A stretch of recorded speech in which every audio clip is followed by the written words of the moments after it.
Halfway through na tayo sa pagluluto ng ating special version ng sinigang sa mismong kusina ni na Aidan. Gumagawa kasi tayo ng sinigang sa pakwan. Pero hindi lang pala ako may sorpresa para sa kanilang pamilya. Bukod pala dito, Chef, sa watermelon sinigang, may hinanda din kami ng tita ko. Ah, talaga? Tapos isa din po yun sa mga paborito ko niluluto sa akin ng tita ko.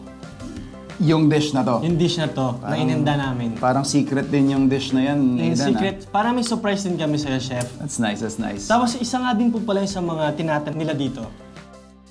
Magpapaluto tayo ng ginisang mais sa tita ko po. Isa po to sa favorite ko. Isa sa mga favorite ko sa sobrang dami kong favorite ng mga pagkain. Isa to sa mga favorite kong pinapaluto sa tita ko. At papatikimin din po natin si Chef dito. Masarap po to magluto yung tita ko, the best. Unahin po, hihiwain po yung mais. Okay. Pagkaraan kakaskasin. Pagkaraan po yung sitaw, puputol-putulin. Saka po yung hihimayin yung dahong sili. After po nun, magigisa na.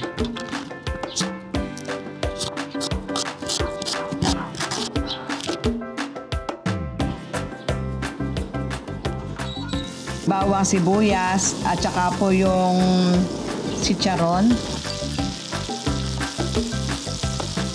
After po nun, yung pagsasabayin po yung mais at saka po yung sitaw.